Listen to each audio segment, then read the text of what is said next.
Comment le papa impliqué aide-t-il la maman dans sa carrière? Comment encourager les entreprises réfractaires à mieux reconnaître la place du père salarié? Ces questions sont évoquées dans mon podcast qui donne la parole aux papas, ceux-là qui sont soucieux de ne pas sacrifier le bien-être de leur famille sur l'autel des obligations professionnelles. Je suis Clarisse Magnécou, coach professionnel certifié, maman de 2 formidables enfants. J'accompagne les femmes salariées ou entrepreneuses à concilier au mieux, au quotidien, la vie privée et la vie professionnelle. Et si nous écoutions aussi les papas, nos alliés? Bienvenue dans mon podcast. Je vous souhaite une très belle écoute. Bonjour Nicolas. Bonjour Clarisse. Je te remercie beaucoup d'avoir trouvé le temps de venir partager ton chemin de père de 5 enfants.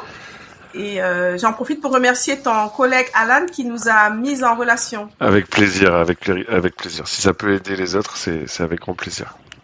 Est-ce que tu veux bien te présenter, Nicolas? Merci. Oui, donc moi c'est Nicolas, je viens d'avoir 39 ans, marié, et nous avons 5 enfants aujourd'hui, dont des triplés. Des triplés qui sont venus en fin de parcours, hein? Oui, Ils ont des aînés, je veux dire. Tout à fait. On a eu un premier enfant donc qui a 13 ans, une autre fille qui a 9 ans, et les triplés qui sont arrivés en 2020 et qui ont 5 ans. Donc c'était la petite surprise.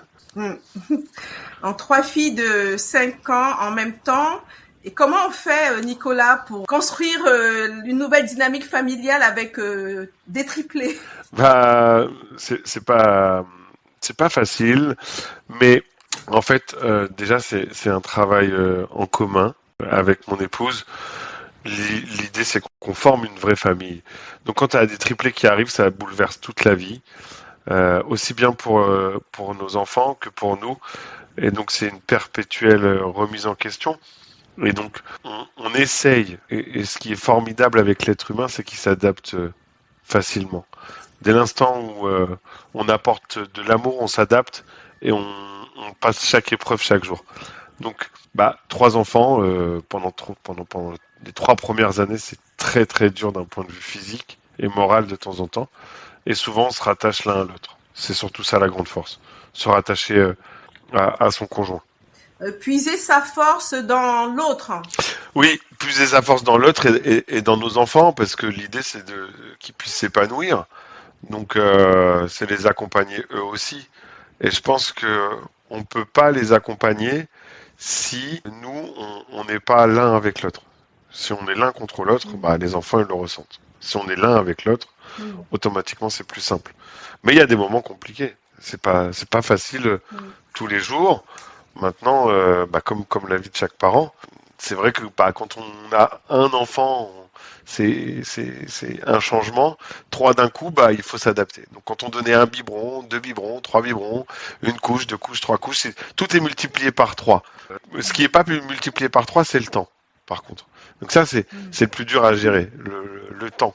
Tu as évoqué la fatigue physique également. Comment vous faites au quotidien pour gérer la fatigue? En tout cas, du moins, peut-être les premières années charnières. Alors, durant les 3 premières années, alors la première année, enfin les 18 premiers mois étaient très durs. On dormait très peu, donc c'était à tour de rôle. On se réveillait. C'était vraiment extrêmement compliqué. Parce que toutes les heures, on était réveillés quasiment. Donc ça tournait, l'un donnait le biberon, l'autre essayait de se reposer, et puis après on tournait, l'autre se reposait, l'autre donnait le biberon, et puis on essayait dès qu'il y avait un moment de calme, de prendre du repos. Alors mon épouse, pendant ce temps-là, elle avait pris un congé plus long. Moi, à l'époque, c'était pas le nouveau congé, c'était un congé très court en fait, court par rapport à la période, puisque si je me trompe pas, c'était 21 jours pour les triplés. 21 jours consécutifs. Donc 3 semaines dans la vie des enfants, c'est très court. Donc je les ai pris une fois qu'ils sont sortis de néonat. Donc là, j'ai essayé d'aider à ce moment-là. Bon, en plus, contexte particulier, on a été confinés pile poil au moment où je prends mon congé. Donc après, j'ai pu l'accompagner. Ça a pu aussi nous aider par contre, puisqu'on a été confinés. Donc on va dire que jusqu'aux 6 mois à peu près des enfants, 6-7 mois, 6 mois, j'ai pu être à la maison. Donc on tournait. Mais c'est à tour de rôle. Et puis on mettait à la contribution notre grand de temps en temps. qui nous aidait à changer une couche, à donner le biberon. Donc c'est un peu comme ça, c'était une entraide de la famille. D'accord, le soutien familial dans son ensemble. Oui.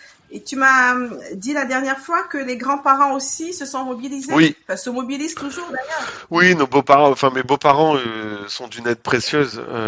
Pendant le Covid, c'était compliqué, mais on a les filles qui se sont fait opérer en plus, donc ça a été une période assez complexe pour tout le monde. Mais après, ils ont toujours été là, et ils sont toujours là présents, puisque donc moi je travaille à Paris.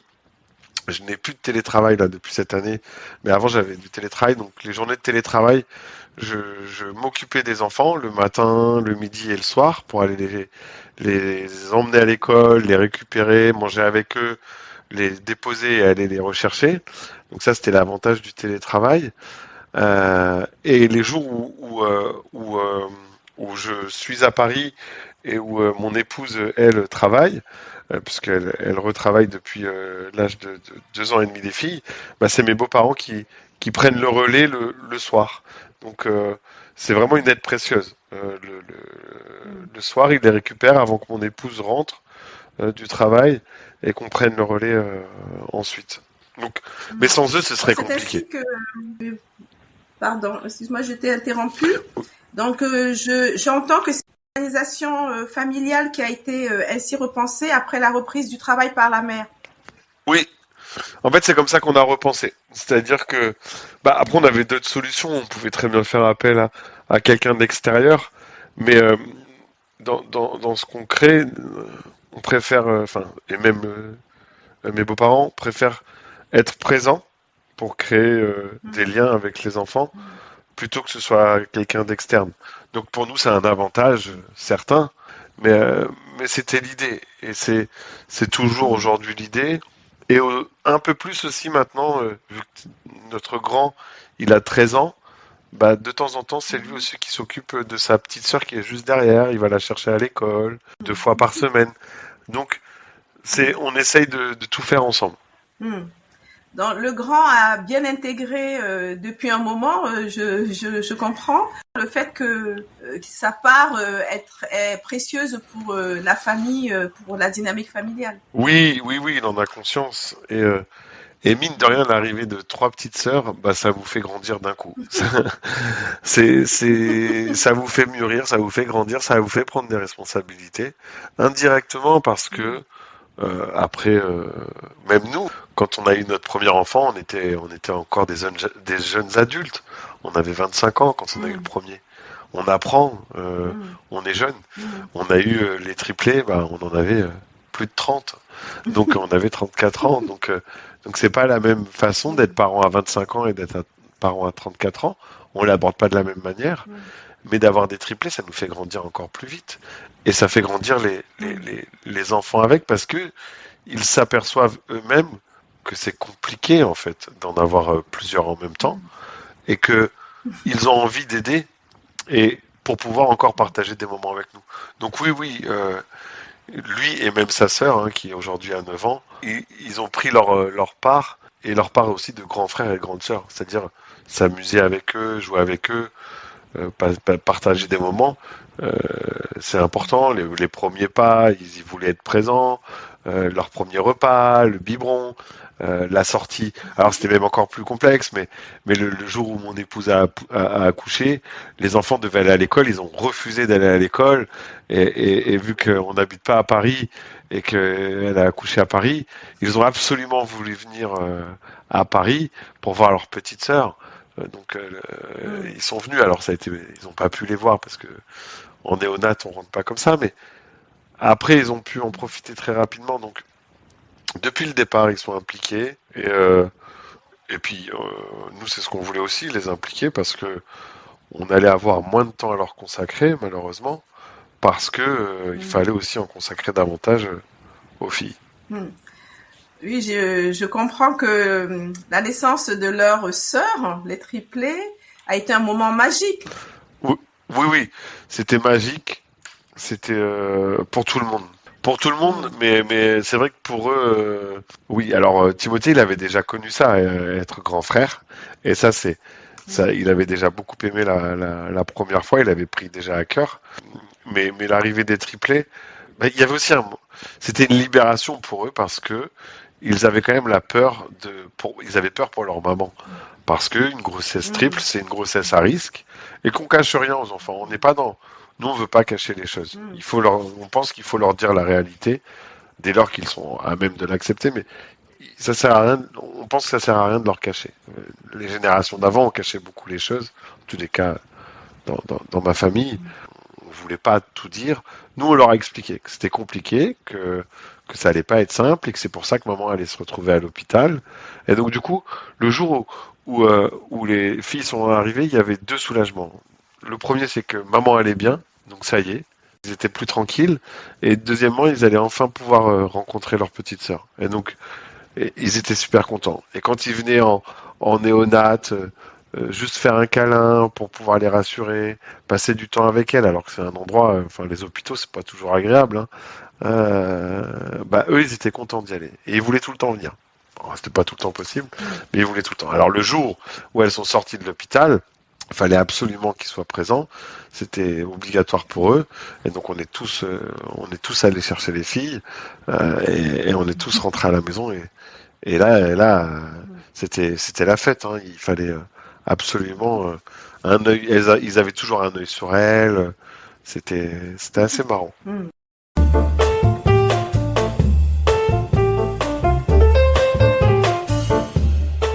Toi, tu as eu Timothée à 25 ans, Oui. Nicolas.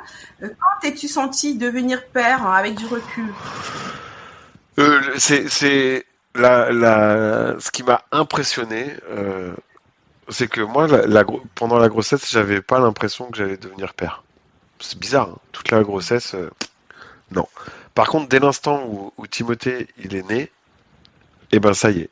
C'est comme si il y avait un poids qui venait peser sur mes épaules. J'ai toujours dit, un jour, avant d'être parent, on se soucie de soi et surtout, enfin, de soi et de son épouse, parce que nous étions mariés. Donc, on se soucie de deux.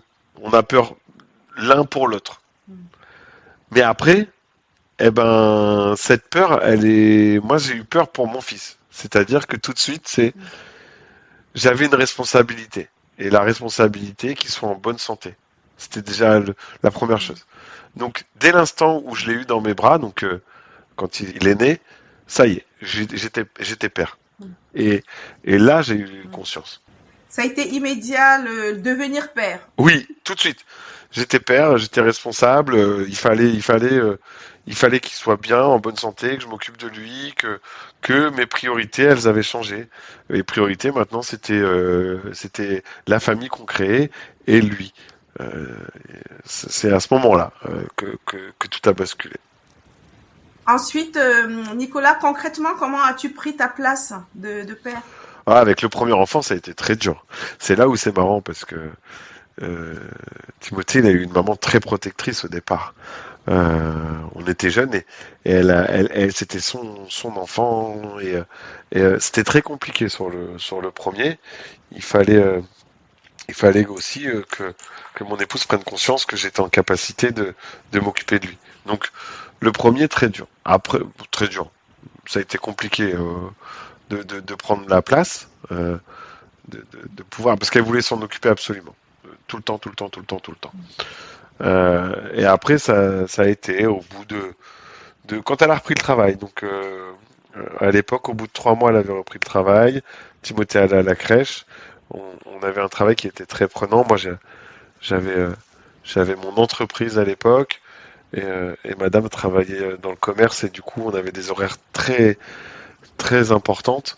Donc, ce moment-là était compliqué, mais on essayait au mieux de l'avoir dans des moments, surtout le week-end, avec lui. Mais la place de père, il a fallu que je m'impose un petit peu, montrer à mon épouse que j'étais autant capable qu'elle de m'occuper de lui. Mais après, ça a été. Sur les autres enfants, il n'y a pas eu de sujet. Mais sur le premier, ça a été plus compliqué. Est-ce que tu as mis en place quelque chose comme une chasse gardée, le bain, le danger le soir? Comment tu as pris ta place? Alors, sur le premier, non, Oui, sur ouais. cette période-là. Sur Timothée, du coup, non, c'était plus, moi, j'étais plus dans l'amusement. Elle préférait Mm. s'occuper des soins, de la baignade, de tout ça. Alors, juste, j'aidais dans le changement des couches et autres, mais elle voulait quand même beaucoup s'occuper de lui sur ce côté-là. Par contre, bah, je passais d'autres moments. Par exemple, il y avait un petit rituel le week-end. Bah, on faisait la sieste ensemble. Il dormait, euh, il Mm. dormait sur moi pendant une demi-heure, trois quarts d'heure. Ensuite, je le posais dans son lit. Mais voilà, on avait des petits rituels comme ça où c'était moi là à ce moment-là qui le faisait. C'est moi qui m'occupais de lui quand on jouait. Je jouais beaucoup avec lui. C'était plutôt ces moments-là Mm. dans le jeu. D'accord. Alors, en tant que parents, nous connaissons la place qu'occupent les activités extrascolaires Oui. dans la semaine. Comment vous faites justement avec les 5 enfants? Bah, l'idée c'est que on tourne. Alors, les filles, on voulait cette année, elles ont 5 ans, hein, on voulait, elles ont pas trop eu envie de faire d'activités extrascolaires pour le moment, donc on fait des sorties avec elles de temps en temps quand elles le souhaitent, mais souvent c'est avec tout le monde. Mm. Après, Yumi qui est donc qui a 9 ans, elle a commencé l'équitation et donc c'est le samedi matin et une semaine sur deux, un coup c'est maman, un coup c'est papa. Donc on tourne comme ça. Et Timothée c'est un peu plus moi quand même. Depuis le départ, Timothée fait du handball à un niveau quand même intéressant. Et il a envie aujourd'hui de progresser dans ce domaine-là. Et il souhaite souvent que ce soit moi qui l'accompagne. Et c'est aussi moi qui veux un peu plus, qui me suis imposé de ce côté-là pour l'accompagner. Donc voilà. Et de temps en temps, on essaye d'être tous présents. Donc toute la famille vient voir Timothée euh, lors de matchs, lorsque c'est à domicile, parce que des fois il y a des déplacements qui sont à 2h30 de route. Là c'est un peu plus compliqué, je me déplace avec lui. Mon épouse, elle gère les enfants, enfin les filles, à ce moment-là. Donc là, c'est plus complexe. Mais la plupart du temps, voilà, on essaye d'alterner pour le samedi matin, puisque c'est uniquement le samedi matin. Et Timothée, la semaine, il se gère tout seul. Aujourd'hui, il est en structure, donc il n'a pas besoin de nous. Il y a juste le vendredi soir où on l'accompagne, mais sinon, ça s'arrête là. Donc voilà. Et les filles, l'année prochaine, on espère qu'elles vont vouloir, mais on va aussi un petit peu les obliger. Et l'idée, ce sera de les accompagner de la même manière, quoi, d'alterner, on soit présents tous les deux pour leurs activités. Hmm. Oui, on revient sur ce sujet Oui, clé, le temps, une denrée rare, en même temps une denrée à consommer délicatement. oui, le temps, c'est ce qu'il y a de plus, c'est, c'est compliqué, mais il faut essayer on prend chaque minute. Si on résume une semaine, nous c'est assez compliqué, mais on essaye d'avoir des activités nous aussi extra, enfin en dehors de la famille. Donc Priscilla va une fois par semaine au minimum faire une activité le lundi. Donc le lundi, je prends le relais, je m'occupe des enfants, je les couche, parce que je rentre assez tard le soir. Malheureusement, aujourd'hui, je rentre aux alentours de 19h30, 20h. Donc les enfants souvent ont Hmm. mangé, je m'en occupe pour le coucher. Et puis moi, je vais aussi faire du sport, donc elle prend le relais ces jours-là entièrement. Et puis le week-end, par contre, on le consacre. Souvent, les jours où il n'y a pas de match, c'est des moments en famille. Alors, on peut aller faire une balade, on peut faire des jeux de société, on peut aller dans la famille. Euh, on s'interdit rien et on essaie aussi de temps en temps, maintenant, c'est rare, mais de faire des sorties que tous les deux le soir. On va aussi sortir avec les enfants beaucoup chez des amis. Euh, on essaye de profiter de chaque heure. Le plus dur, c'est ça, c'est la semaine, quand on rentre tard, où on a très peu de moments en commun. Il faut d'abord s'occuper des enfants avant d'avoir des moments ensemble. Mais on n'est pas dans la gestion militaire, nous. C'est pas notre système. Il y a des gens qui Hmm. préparent tout à l'avance, veulent que ce soit rythmé. On est plutôt Hmm. de ce côté-là, on n'est pas du tout comme ça. Nous, on vit au jour le jour Hmm.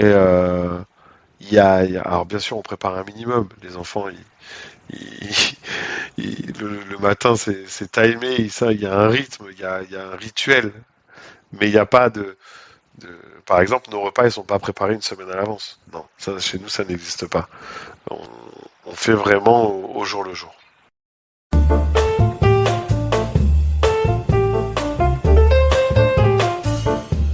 Je voulais savoir, Nicolas, Oui. si tu avais une baguette magique, comment tu aiderais un jeune papa, un père de triplé ou de jumeaux, à concilier au mieux au quotidien?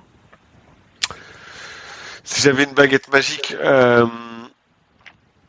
en fait, c'est pas une baguette magique, mais si c'est pas un conseil. Moi, en fait, c'est ce que je te disais au début. C'est pour moi, de toute façon, il n'y a pas de bonne manière ou de mauvaise manière de faire. Quand on devient parent, que ce soit de triplé ou d'un enfant, si vous aimez votre enfant et que vous vous aimez, quoi qu'il arrive, vous prendrez les bonnes décisions. Parfois, on se trompe, parfois, on fait pas correctement, mais quoi qu'il arrive, du moment que c'est toujours fait avec amour et dans l'intérêt de l'enfant, eh ben, ce sera toujours bien fait. Si la seule chose que je pourrais dire, et c'est ce que j'essaye de m'appliquer à faire régulièrement quand on vient me voir, on me dit oui, comment tu ferais, comment tu faisais ou autre. Il faut ignorer, il y a jamais, enfin, faut pas rester bloqué sur les jugements des autres. Il y aura toujours quelqu'un qui sera là pour juger et dire qu'on peut faire mieux et que c'est mieux comme ça et que c'est mieux ainsi. Donc il faut ignorer ces gens-là, ignorer les donneurs de leçons et il n'y a que en pratiquant qu'on y arrive. Il n'y a pas de bonne manière. Sinon, ça se saurait et on aurait un livre, on lirait ce livre et on se dirait ah bah voilà c'est facile. J'ai le manuel, j'ai le mode d'emploi comme pour un téléphone ou autre. Ah bah c'est facile en fait. Non, c'est pas facile. Ce qu'il faut dire aux jeunes parents, c'est que on va pas vous mentir, c'est pas facile d'être parent. C'est compliqué. Maintenant, ça apporte beaucoup de bonheur, ça apporte beaucoup de frustration, ça nous fait grandir. Et ce qu'on peut dire, c'est avoir des triplés, ça fait mûrir et ça fait grandir aussi bien personnellement que professionnellement. Mais il faut ignorer les gens. Ne vous attendez, le jugement, vous en aurez toujours. Ignorez-les parce que de toute manière, au final, c'est vos enfants. C'est pas leurs enfants, c'est les vôtres. C'est la seule chose que je pourrais dire. Hmm. Oui, nous sommes en phase, donc c'est important d'écouter son intuition, Oui, de faire confiance en sa dynamique de couple, en sa dynamique familiale. Et c'est très important aussi ce que tu dis sur un parent grandit aux côtés de ses enfants. tout J'ai à fait. également noté, Nicolas, j'ai noté également les compétences de parents, développées en tant que parent, qu'on peut transposer dans sa vie professionnelle. Tu penserais auxquelles te concernant en particulier? Ah bah, moi, il y a une chose, c'est la patience. La, la, la patience, on est obligé de l'avoir avec les enfants. Parce que il n'y a pas le choix. Si on n'est pas patient, l'enfant, lui non plus. Enfin, donc, la patience. Le fait aussi de prendre un moment de réflexion, la remise en question, tout ça, ça aide. Ça aide. Dans l'organisation aussi, un petit peu, hein, quand même. Mais voilà, la patience, la remise en question, elle est perpétuelle. Et ça permet de nous faire grandir vraiment vite là-dessus. Et le recul. Ah, s'il y a bien quelque chose que j'ai appris, c'est le recul entre la vie pro et la vie personnelle. Vraiment la dissociation des deux que ça a pu me faire. Je suis pas la même personne au travail et dans la vie de tous les jours, même, enfin je veux dire avec les enfants, mais Mm. il faut réussir à faire la part des choses. Et moi, c'est toujours ce que j'ai dit. Un travail. Alors, j'aime beaucoup mon travail et j'aime beaucoup travailler, mais, euh, mais la famille, elle sera toujours prioritaire. C'est-à-dire que Mm. je laisserai jamais le travail empiéter sur ma vie perso, parce que des enfants, bah, ils sont uniques. On, on peut pas les changer. Le travail, c'est pas grave. On peut le changer. Une vie professionnelle, si ça m'a bien apporté quelque chose, c'est de se dire que on peut changer de travail si on le souhaite. Par contre, nos enfants, on les a toute notre vie. Oui, tu as raison, le temps, on n'attend pas. Et qu'attends-tu du télétravail, Nicolas? Parce que j'ai compris que par le passé, tu as pu profiter du télétravail et que tes fonctions Oui, actuelles ne s'y prêtent pas. oui. Bah, en fait, le télétravail, c'est bien, ça a des bons côtés et des mauvais côtés. Si c'est bien utilisé, ça peut être très agréable parce que vous enlevez votre temps de trajet, donc ça vous permet d'être plus rapidement avec la famille et aussi d'être moins dérangé par les collègues, entre guillemets, donc d'avancer très rapidement. Maintenant, je pense qu'il faut qu'il y ait un équilibre entre les deux. Moi, ça a été très bien parce que c'était une période où les enfants étaient plus jeunes. Les filles rentraient à l'école, Timothée rentrait au collège, même si l'année prochaine il va rentrer au lycée. Euh, Yumi, elle, pareil, elle grandissait. Donc tout ça a fait que le moment où je l'ai eu, c'était très agréable. Ça m'a permis aussi de partager du coup à l'époque quelques activités extrascolaires parce que bah à partir de 17h30, 18h, je pouvais être disponible pour eux. Ce qui n'est pas le cas, un peu moins le cas aujourd'hui. Maintenant, je vais pouvoir en reprendre du télétravail. C'est aussi, c'est pas mon entreprise qui me l'interdit parce que pour le coup, l'entreprise est très, très conciliante de ce côté-là et accompagne bien en général les parents. Il n'y a pas de jugement, j'ai l'impression. En tous les cas, ça c'est quelque chose qui a beaucoup évolué. Il y a de moins en moins, j'ai l'impression, de jugement sur la parentalité au sein des entreprises. Et, euh, et de fait, ça aide dans le quotidien. Maintenant, il y a aussi une chose qui est importante, c'est le sens du travail.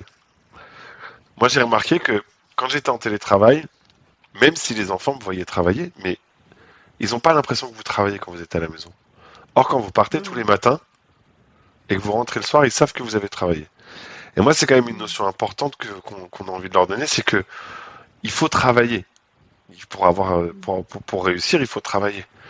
Donc, cette notion-là leur fait aussi prendre conscience que bah on n'a pas, enfin, tout n'est pas dû et qu'on est obligé de travailler pour avoir quelque chose. Et le fait de nous voir tous les matins partir, mon épouse et moi-même au travail, bah, ils en ont conscience. Les enfants, ils le disent eux-mêmes. Ah bah aujourd'hui c'est une journée de travail. Aujourd'hui c'est une journée où on travaille pas, où on est en famille. Donc ils arrivent à dissocier les deux. Et je pense que c'est important de voir ses parents travailler. Ça structure aussi. Hmm. Merci aussi d'avoir mis en lumière l'impact du télétravail justement sur le temps de trajet Oui, domicile-travail. Et c'est vrai que ça permet de mieux concilier, d'avoir des journées un peu plus légères. Et comme tu dis, il y a ce point de vigilance en lien aussi avec l'image oui, renvoyée aux enfants, effectivement. oui, oui, mais c'est important parce que ils savent que vous travaillez. Mais quand vous êtes en télétravail, c'est pas la même chose quand ils rentrent à la maison. Ils se disent que papa, il n'est pas parti au travail le matin. Ils se le disent vraiment. Ah bah oui, mais aujourd'hui, il était en télétravail, il était à la maison. Donc il n'est pas allé travailler dans la tête. Mais depuis que j'ai arrêté totalement le télétravail, il n'y a plus cette notion-là. Ils s'aperçoivent que, et mon épouse n'en a pas elle, le télétravail, il n'en a jamais eu. Donc ils savent qu'on va travailler. Et ça a vrai, enfin, ils ont cette conscience-là. Et même pour eux, du coup, ils savent que ces jours-là, ils ont école. Et donc ça, parce que parfois ça arrivait, ah ben j'ai pas envie d'aller à l'école, papa il est en télétravail. Ah oui, mais non, non, on va à l'école. Nous arrivons bientôt, Nicolas, à la fin de notre entretien. Y a-t-il une question que je ne t'ai pas posée et que tu aurais aimé que je te pose? Non, je pense que t'as bien fait le tour. Si ce n'est la seule question éventuelle, euh, c'est aujourd'hui, si tu mets les papas en avant, c'est rare, donc ça c'est déjà merci de le faire. Mais euh, l'impact du couple sur les enfants, parce que aujourd'hui on n'en a pas conscience, parce qu'on est dans une société qui change, où beaucoup de gens se séparent ou autre.